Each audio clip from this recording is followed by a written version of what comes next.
بسم اللہ الرحمن الرحیم۔ السلام علیکم میرے عزیز بہنوں اور بھائیوں۔ حضرت داؤد علیہ السلام کی قوم کے 70,000 افراد سمندر کنارے نیلا نامی بستی میں رہا کرتے تھے۔ ان لوگوں کو اللہ تعالیٰ نے ہزاروں نعمتوں سے نوازا تھا، لیکن جب راحت سکون آتا تو یہ اللہ کی عبادت سے محروم ہو گئے اور اللہ تعالیٰ کی مخلوقات پر ظلم کرنے لگے۔ تو یوں اللہ تعالیٰ نے ان کو خبردار کیا کہ ہفتے میں ایک دن ہفتہ کے دن شکار نہ کیا کرو۔ اتوار سے لے کر جمعے تک جتنا شکار کرنا ہے کر لو، لیکن ایک دن اللہ کی عبادت اور مخلوقات پر عمل کے لیے رکھ دو۔ یوں اللہ تعالیٰ نے ان کا امتحان لینا شروع کر دیا۔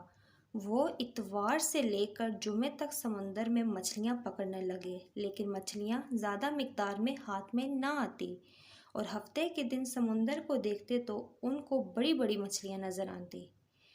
ان لوگوں میں ایک شخص کو شیطان نے ورگلایا کہ پریشان کیوں ہوتے ہو، میری ترکیب پر عمل کرو تو کبھی شکار سے محروم نہیں رہو گے۔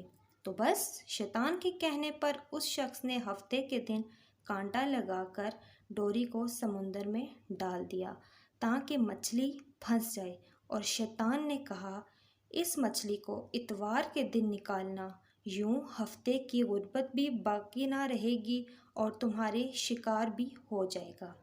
بس شیطان کے بتائے ہوئے ترکیب پر ہفتے کے دن مچھلی پھنس رہی اور وہ اتوار کے دن نکالتا اور اسے اپنی خوشی سے کھاتا۔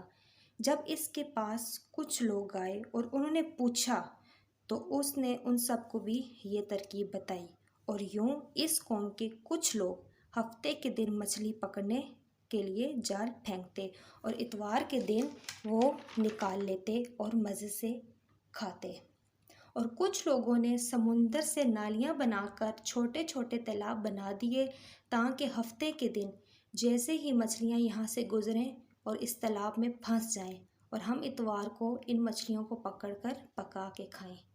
اس گاؤں میں کچھ خاص اللہ کے بندے بھی موجود تھے جو کہنے لگے، اے لوگو، اللہ نے ہفتے کے دن شکار کرنے سے منع کیا ہے۔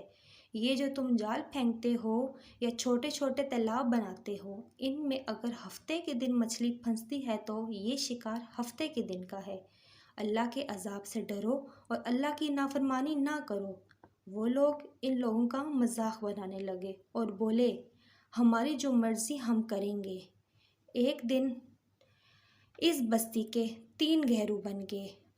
ایک 70,000 میں وہ لوگ تھے جو فرمانبردار لوگوں کی بار بار اصلاح کرتے، دوسرے وہ لوگ تھے جو لوگوں سے نفرت کرتے اور خاموشی اختیار کیا کرتے تھے، اور تیسرے وہ لوگ تھے جو گمراہ ہوئے اللہ کی نافرمانی کر رہے تھے۔ تو یوں نیک بندوں نے اس بستی کے بیچ میں سے ایک دیوار کھڑی کر دی اور یہ حکم نافذ کیا کہ اللہ کی نافرمانی کرنے والے اس طرف ہو جائیں اور ہم جو اللہ کے فرمانبردار بنتے ہیں وہ اس طرف رہیں گے۔ وہ سارے لوگ بار بار ان سے کہہ رہے تھے، اے اللہ سے ڈرنے والو، اللہ سے ڈرو، اس دن سے ڈرو، یوم سوم، یوم لود میں جو حشر ہوا اس کو یاد کرو، اللہ کی نافرمانی نہ کرو، ورنہ تم پر بھی کوئی عذاب آ جائے گا۔ وہ سارے نافرمانوں کی تعداد تقریباً 12,000 تھی۔ سب ہنس رہے تھے، یہ سب تو کتابی باتیں ہوتی ہیں، ہم پر کوئی عذاب نہیں آئے گا۔ بس ایسے ہی وہ گاؤں 2 حصوں میں تقسیم ہو گیا۔ ایک وہ جو اللہ کے فرمانبردار تھے جو دیوار کی اس طرف تھے، اور دوسرے جو نافرمان تھے جو دیوار کے اس طرف تھے۔ وہ نافرمان پوری رات ہنستے رہے، ان کا مذاق بناتے رہے، اور جو دوسرے اللہ کے فرمانبردار بندے تھے وہ پوری رات اللہ تعالیٰ کی عبادت کرتے رہے اور اللہ سے معافی مانگتے رہے۔ بس جیسے ہی صبح ہوئی وہ نیک سارے انسان اٹھے اور انہوں نے محسوس کیا کہ دیوار کی اس طرف سے کسی انسان کی آواز نہیں آ رہی۔ جیسے ہی دیوار کی اس طرف چڑھ کر دیکھنے لگے کہ سارے کے سارے وہ لوگ بندر کی شکل میں تبدیل ہو چکے تھے اور بندروں کی حرکت کو انجام دے رہے تھے۔ وہ سارے لوگ دیوار سے ان لوگوں کو دیکھنے لگے۔ ان سارے لوگوں میں سے جو ان کے رشتہ دار تھے ان کے کپڑوں سے ان کو پہچاننے لگے اور چینخ چینخ کر رونے لگے، اللہ سے معافی مانگنے لگے۔ لیکن اللہ کا عذاب جب آتا ہے تو وہ اللہ کر کے ہی چھوڑتا ہے۔ وہ 12,000 لوگ جو بندر بن چکے تھے، نہ کچھ کھا سکتے تھے نہ کچھ پی سکتے تھے، اور یوں 3 دن بعد وہ اس عذاب میں آ کر نڈھال ہو گئے۔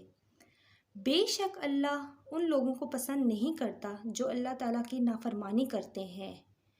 اے اللہ، ہم سب کو فرما بردار بندہ بنا، ہم کو ویسا بنا جیسا تو ہم کو دیکھنا چاہتا ہے، آمین۔